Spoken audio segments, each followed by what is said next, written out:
고3이 전면 등교를 앞두고 경기도 용인과 김포, 대전 등 전국 학원가에서 집단 감염 사례가 잇따르고 있습니다.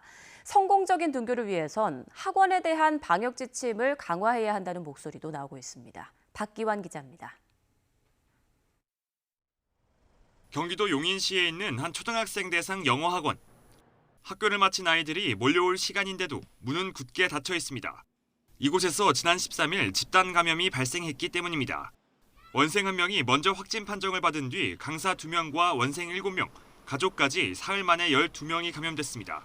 코로나가 발생했다는 말이 있어가지고 많이 걱정되죠. 전혀 애들 없어가지고 장사도 안 되고 힘들죠, 다. 김포의 또 다른 어학원. 이곳에서도 지난 12일 강사 1명이 확진 판정을 받았습니다. 이후 전체 강사와 학원생 900여 명이 검사를 받은 결과 엿새 만에 30명이 추가로 감염됐습니다. 마스크 착용 등 기본적인 방역 수칙이 해이해진 게 원인이었습니다.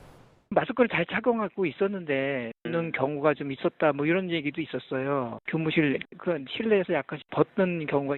여기에 대전 보습학원에서 40명 넘는 집단 감염 사례가 나왔고 경기도 의정부시와 충청북도 진천군에서도 학원 내 감염이 이어졌습니다. 교육부는 초등 고등학교와 유치원 교사를 상대로 백신 접종을 서둘러 2학기엔 전면 등교를 실시할 계획입니다. 하지만 아이들의 또 다른 생활 공간인 학원에서 감염이 잇따르자 학부모들은 추가 조치를 요구하고 있습니다. 아이들을 먼저 지켜달라는 겁니다. 더 확실하게 세밀하게 관찰하시고 또 연락을 주시고 이런 방침으로 해주셨으면 좋겠다는, 학원 선생님들이나 학교 선생님들이나 다 같은 동등하게 좀 백신을 맞는 방향으로 좀 갔으면 좋겠다는 바람이 있습니다. 전문가들은 2학기가 시작되기 전 학원 집단 감염이 계속된다면 영업 제한 등 방역 지침을 강화할 수밖에 없다고 지적했습니다.